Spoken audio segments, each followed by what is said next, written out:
This is the Coach's Wife Life podcast. I'm Kristen Eargle, your host, a former TV sports reporter and fellow college football coach's wife.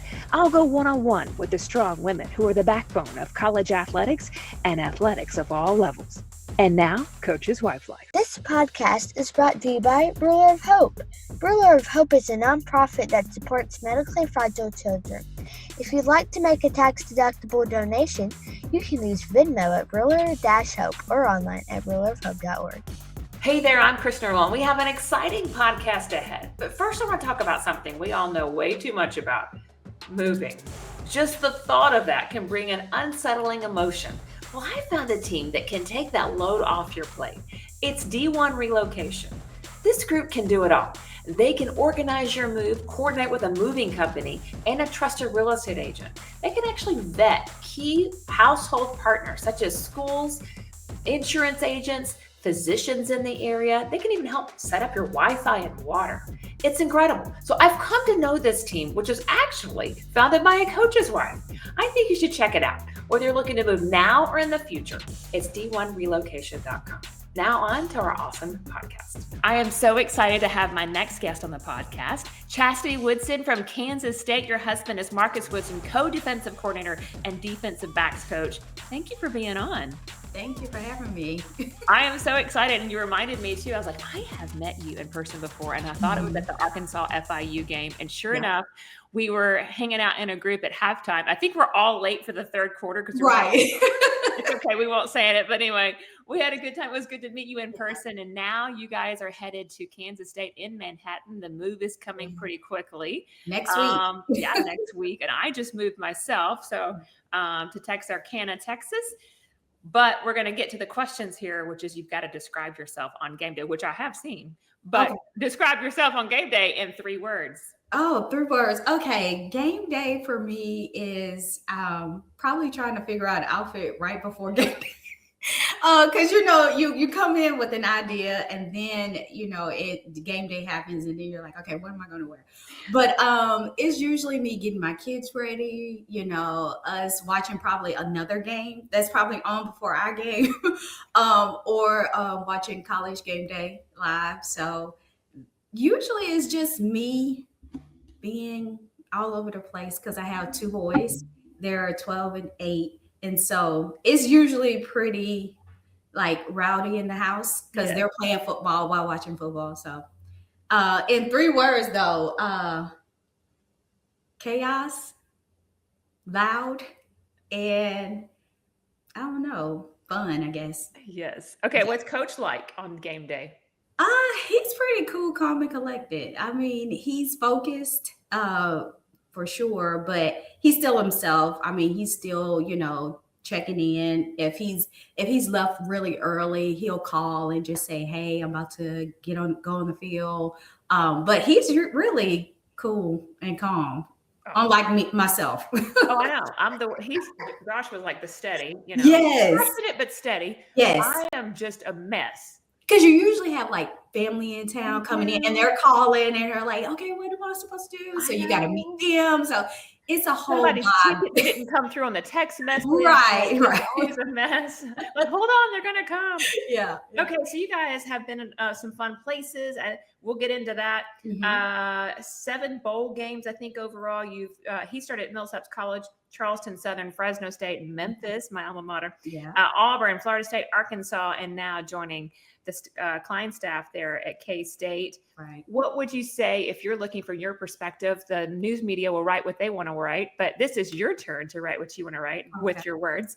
What do you think makes Coach Woodson special? Oh, wow. I always tell him, and this is not me blowing up his head or anything like that, but I always tell him that if I did not marry him or if I did not know him and I met him, I would just think he's such a nice guy because he's so genuine. He's a people's person. He just loves to be out in the public. Unlike myself, I'm the total opposite. But he is just such a genuine person, and everybody that meets him and walks away always says he's such a good guy. And so I really love that about him. Okay, so where Yes. did you grow up? Did you ever envision this life of constant moving and major No, stadiums and all the actually, stress? you know what? I come from a small town. We both do. We come from the same hometown, actually, and we did not date in high school. We went our separate ways and came back together, and kind of got back together, and started dating. But um, I didn't imagine my life as a coach's wife. I did not. I mean, I was into basketball. I rarely watch football. The only time I watch football is when it was Super Bowl and it was like the two teams and you kind of just pick the team. Right. But now I'm like into football. Like I'm a fanatic. I even watch it when he's not around. So that just goes to show you how far I've come. For sure. And you have two sons that I'm sure are Yeah, I like have two sons, all and sports. they're into football. My oldest, he's just started playing tackle ball 2 years ago, and my youngest son, he plays flag football. So football is definitely a big part of our life. So Oh we're boy. always at a game. Yes. Okay. Mhm. So the fun story. How did the two of you meet? You knew each other. When did you actually know him for the first time? You obviously went to school together. Was it elementary, middle? Like when's the first time you ever saw Coach Woodson? Well, okay, so our family's been knowing each other. We didn't know this until our engagement party, but because we grew up in the same hometown, we realized like my family and his family actually knew each other from when they were kids. No. Right. That's how we were looking like, what? But we went to high school together, and he said he had a crush on me. I didn't know anything about it because I was a year older than him. Okay. So I went off to college. He went off to college. We dated other people. And then Facebook started to come on the scene. And his best friend and I became friends. And I guess he went and told Marcus, like, hey, she's on Facebook. She's my friend. And so Marcus immediately reached out to me and was like, I've been wondering where you were. I ran track in high school. So he was like, I was watching the Olympics to see if you were on at the Olympics. I was like, no, I'm not that good.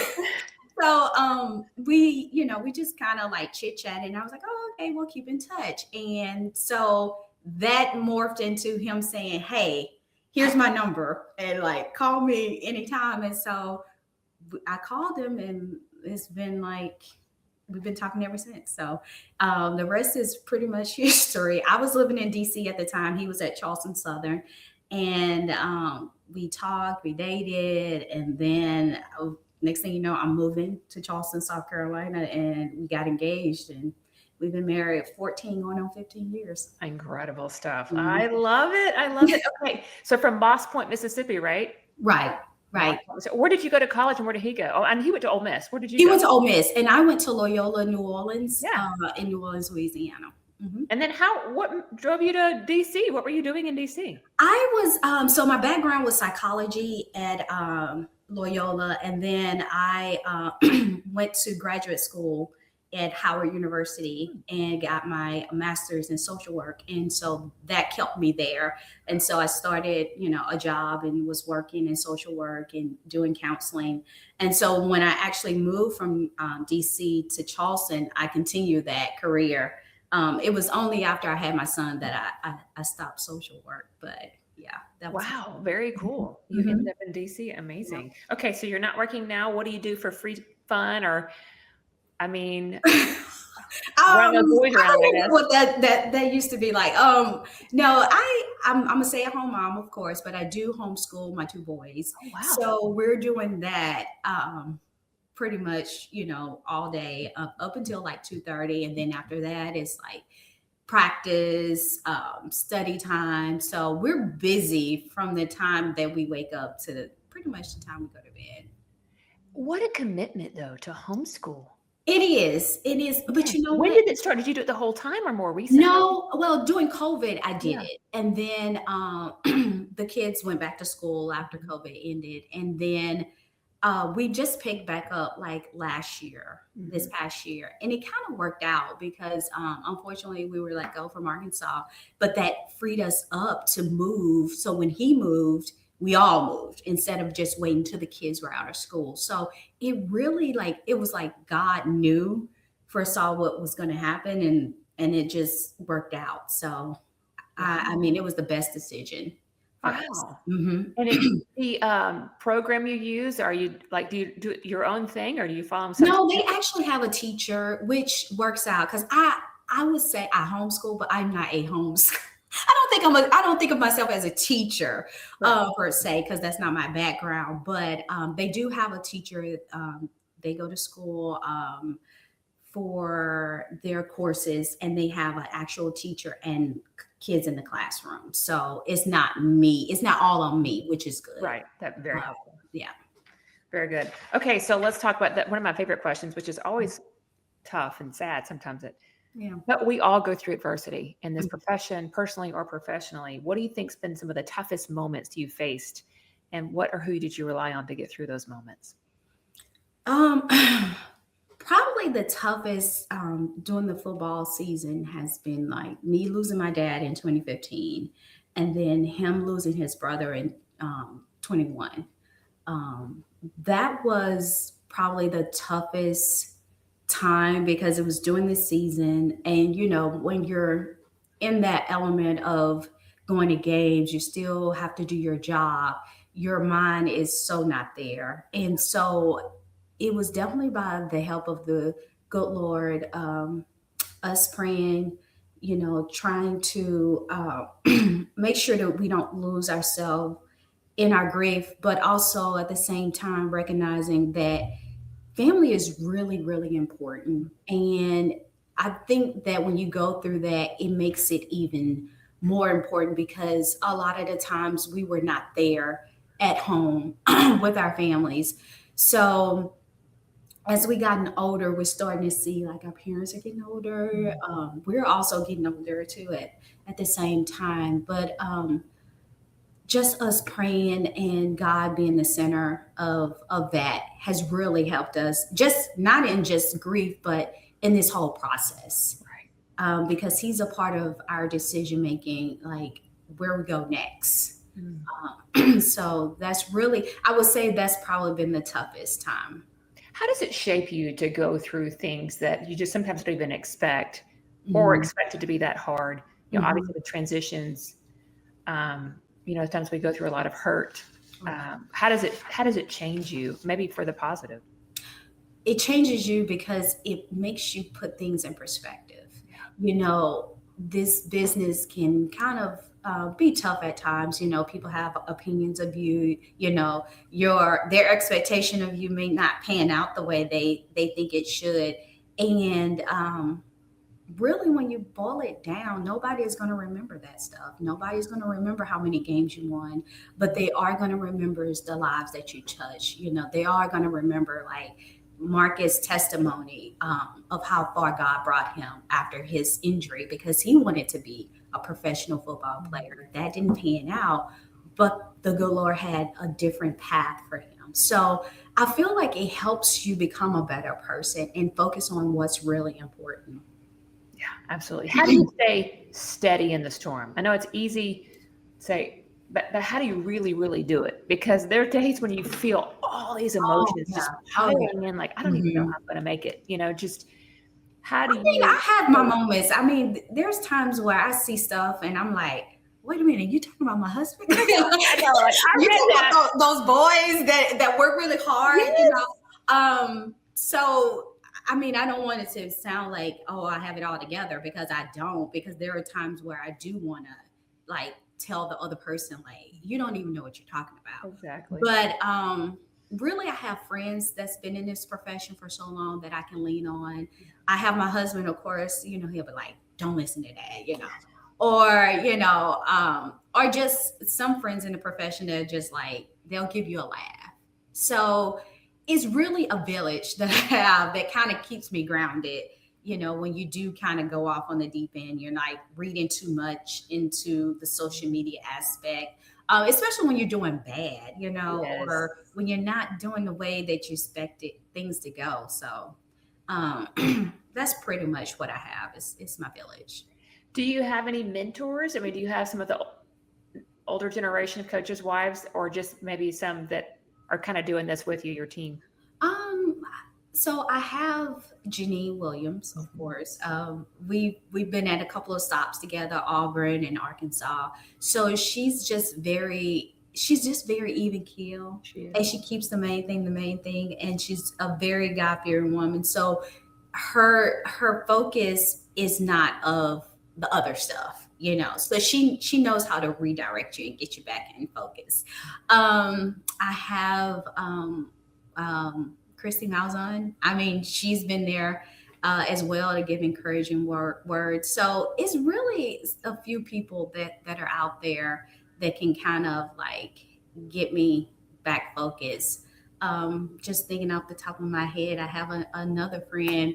She's good for a great laugh, Akia Johnson. So it's just like all these people that God brought in my life that does certain things at certain times. So Yeah, definitely. I have one that always sends me a worship song.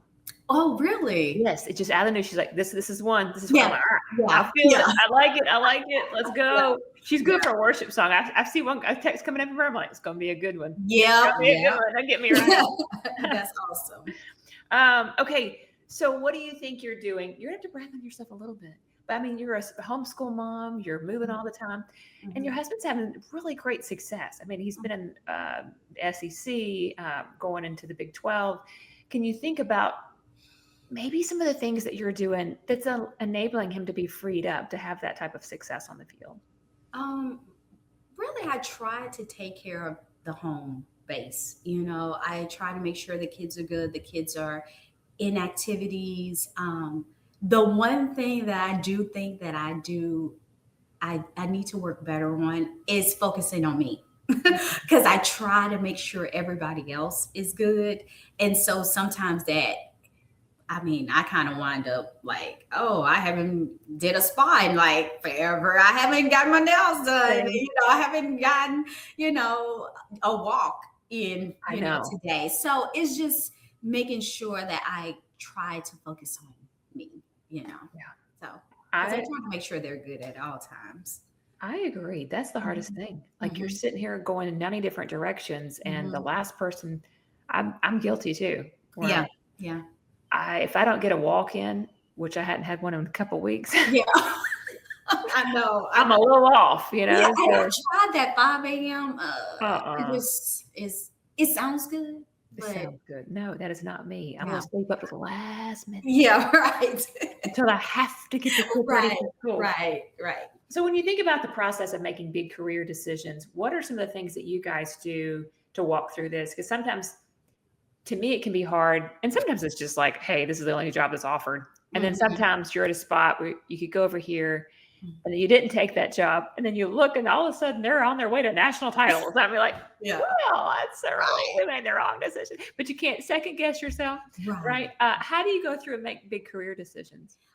Usually we pray together. I mean, because we kind of started at the lower tier and then we kind of worked ourselves up. So it really has been like a steady climb up, which I'm very grateful for because I don't know how to handle going from lower tier to the highest and then come back down. So it really has been really good for us to kind of like do that stair step success.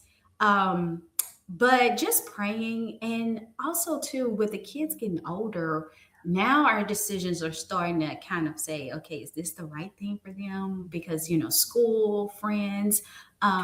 But before it was usually like, this is a good opportunity. It's better than the next school, or it's a step up. So, but now I feel like ourselves are shifting to, does this make sense for the kids? Yeah. We're going to be fine and they're going to be fine. I mean, they're really resilient. We've moved so many times, and each time they made friends in every state that we've been in, and they've just been okay. Like even us moving to Kansas, we were like, how y'all feel? They were like, okay, let's go. We're Wildcats now. It's such an easy transition, but I guess they've been doing it for so long that they know it comes with the territory. So yeah, that's good. And perspective too. I think it does help to have the children on the same mindset of the family's mission. You seem the same way with, this is our mission. Yeah. How do you keep your husband encouraged when you have seasons of not doing so well and the media is loud and, Mhm. as much as they try to tune it out, they still hear the noise. Right, What right. do you say to him? I just try to make sure he knows, like, first of all, this is not who you are. This is what you do. And he tells that all the time. And I just remind him of that, remind him that, look, we know you're a good coach and we know what you can do and we love you. And so we try to just have fun in the midst of all of the kind of chaos. We try to still be the same. We don't try to read too much into it because when he got let go, we still made it fun. The kids didn't skip a beat. We kind of like had more opportunity and time for us to do devotion, which you don't get Right. sometimes with him because he's like gone before, they wake up or, they're asleep by the time he comes in. So that was just a great opportunity for us to have extra time to do that and even grow closer together and help our kids see us and how we handle adversity. So it really taught us a lot doing that time, which I feel like was the best thing because we've never been in that situation. So it was kind of like, you know what, if we can get through this and still maintain our sanity, you know, God is good. He hasn't left us yet, so we're good. That's good. What's Mhm. a day in the life for you, like during the season and maybe not in the season? How do you maybe go into the season first and tell us? To me, the hardest thing with the kids' progression was them having their own activities in the afternoons and evenings Mhm. and not really getting to see dad as much as when they were Right. kids. Because when they're younger, you just pile them in there and go Yeah. visit. But when they're Mhm. older, that's not feasible. And then they start missing them. So, how did you kind of balance that? Phone call, FaceTime, Mhm. during the season.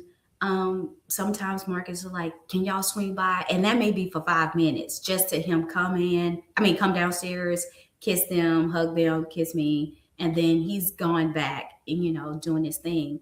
But usually it's like FaceTime, like, Mhm. hey, I gotta go to the bathroom. I just want to call y'all, Yes. right before I go to the bathroom. And then he's back in the meetings. So we just try to sneak it in as much as possible. Yeah, going to the facility a lot of times is not always the best thing during the middle of the day. Like when they were younger, we could do that all the time. But Right. like you said, just with activities, it makes it impossible. So we try to squeeze in as much as we can, but usually FaceTime really helps us a lot. Yeah, it does. It's made a lot of difference. Okay, so what's a day in the like in the off season for you? Off season, we're trying to squeeze in as much family time that we didn't get during the Yes. season. So it's usually like vacations, coming home whenever we can. Um, Usually just spending time with family as much as we can. So, and Any it fun? helps because we're from the same hometown. Oh, So that does help. So when when you we go home, when we go home, we see oh, everybody. that is good. So that helps. Mhm. Yes, it does. It can be chaos, but very good too. Right, right. That part. You got to make sure you see everybody when you go Everybody, back. and You can't you're gonna sneak get a back phone in and call if you, yeah. you just see one side of the family or that Yeah. aunt you missed. Mm-hmm. No, Yeah. we're coming. Here's the dates. Everybody knows. Show up at somebody's house. Yeah. Yep. Yep. My parents were from the same hometown, which was beautiful Christmases. But when then we split up the holiday, where it's like Mm-hmm. morning at this grandparents, afternoon, Right. we were just always on the road going Yeah. to everybody's house. Like, is that Yeah. how it is for y'all? It is. And we had to actually decide to do Christmas at our house, because we were away. It True. was taking a toll to try to be there for Christmas. And not all the time you have Christmas available. So, Yeah. it True. kind of forced us to kind of start our own traditions at home. But whenever the bowl game is over, you can go home. That's when we try to do that. But it is, you better see everybody or you will get a phone call. You will get a phone call. That is true. So, do y'all have any fun summer plans, or it's just the move is?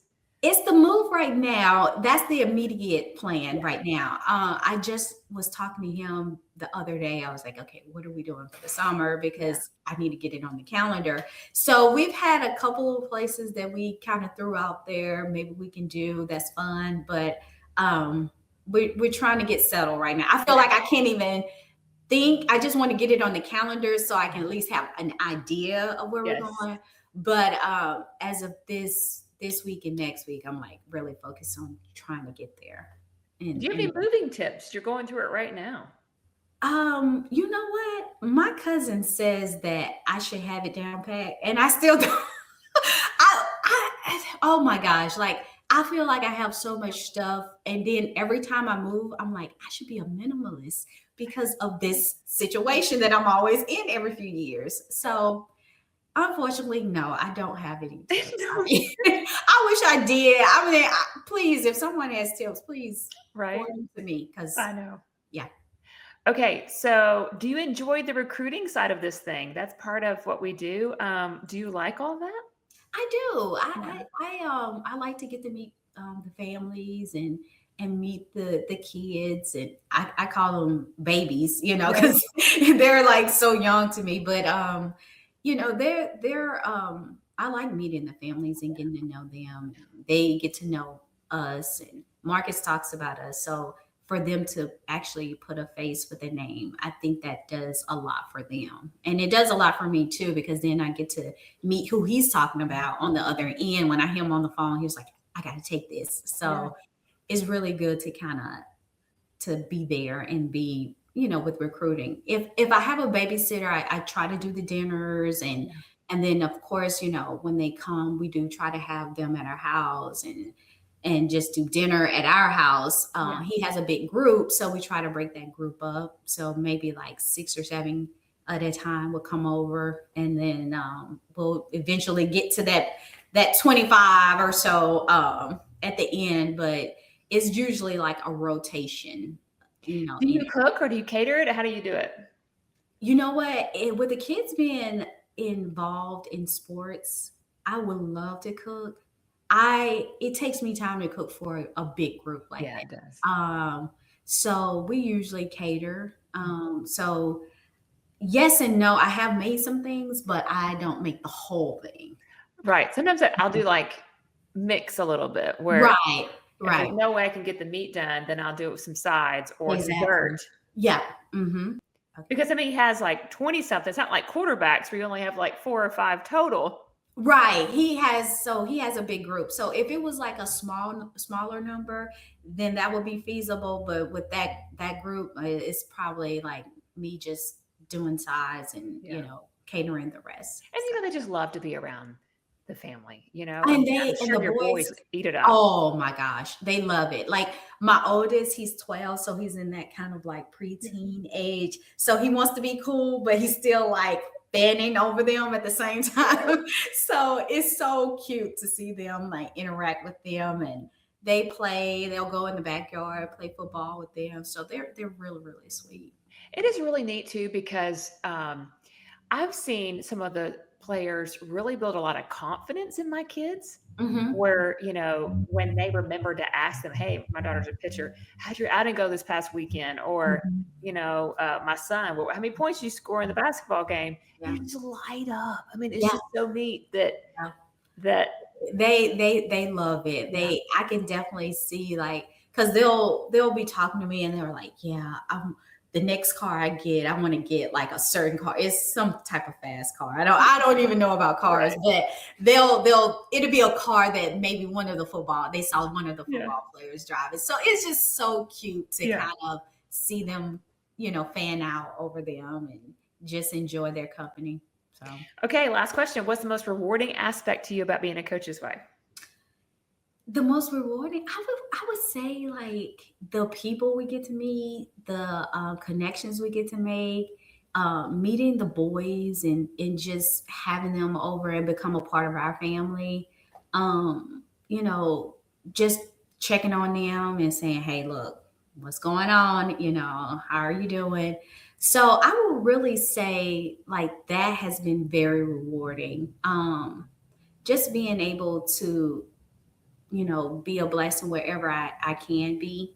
I'm not the most vocal person. So, this has kind of forced me out of my shell a little bit, which is really, really good because I feel like God is pushing me to do more. So I don't know. I just feel like that has been really rewarding in itself, and raising my boys in this atmosphere of coaches and having coaches' families has been really good for them because sometimes it's just them two, and so when they get to say like, okay, Janine, now they're our football family, or they get to be around the players, it's a really good thing to watch your kids kind of grow up in this crazy world we call football.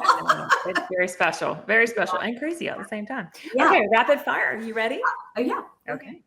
Who is the most famous person in your phone? Famous person. Christy Malzahn, I guess. There you go. I love her. Okay, what's one item on your bucket list you've checked off and one left to check off? I grew a garden last year, so that was one of the things. One thing that I need to check off is maybe solo travel.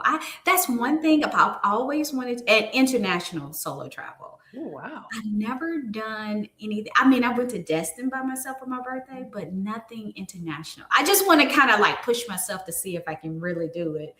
Wow. Even if it's a cruise or something, just something just challenging like that. Oh, interesting. Okay, but I have to ask, what did you grow in your garden?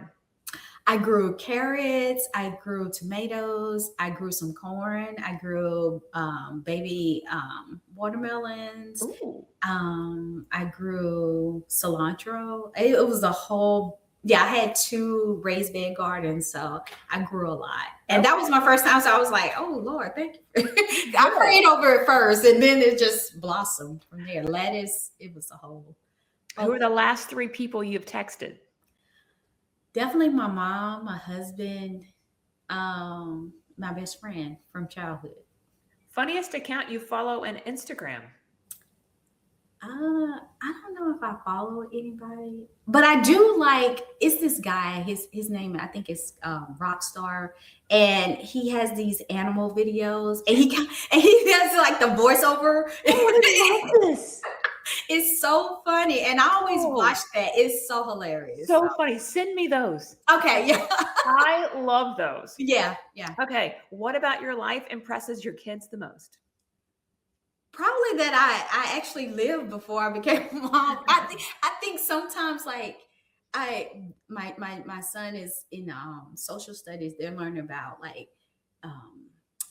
people taking the subway, different modes of transportation.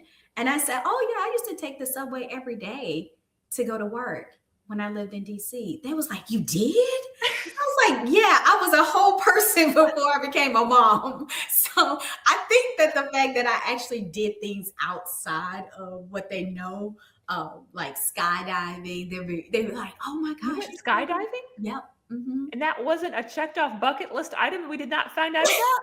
Yeah. It was such, sometimes, Kristen, I forget some of the things that I've done in my past, that my cousin was like, oh, you remember when you went to trapeze school? And I was like, I did do that. Like, it's just so much stuff that I think I've kind of put in the back burner because I'm so laser focused on them, that sometimes I forget the things I've done. Yeah. So I'm a daredevil at heart. Not anymore since I wanting to travel alone internationally. Yeah. You did some skydiving. When was the skydiving? I'm veering off my questions, but what was this? Where were you? And what was recommended? 18. Yes. And I was 18. I remember it like it was yesterday. And I was like, I'm gonna go skydiving. And I just woke up, made the appointment. My dad did not want me to go because he was like, no, something could happen. And I was like, no, I'm gonna do it. I always want to do it. And I did it. And it's been really, that was kind of like the start of my adrenaline junkie type. So you're a roller coaster person? Roller coaster. Now, yes. I'm like, I will get on it, but I'm more thinking about my kids. But before I had kids, it was like, oh yeah, all the things. That's awesome. Mm-hmm. Okay, so I do a lot of softball travel, and when everybody has a walk-up song. Okay. And what would be your walk-up song for your life? my life, I would probably say Level Up by Sierra. Oh yeah. It's Love a it. good shaking song, but it is. also has a good message. So, I love this. yeah. Chastity, it's been a joy to get to talk to you. Thank you so much for being on the podcast. Thank you. This podcast is brought to you by Ruler of Hope. Ruler of Hope is a nonprofit that supports medically fragile children. If you'd like to make a tax-deductible donation, you can use Venmo at Ruler-Hope or online at rulerofhope.org. For a replay of this episode or previous episodes, visit coacheswifelife.org and follow us on social media at Coaches Wife Life.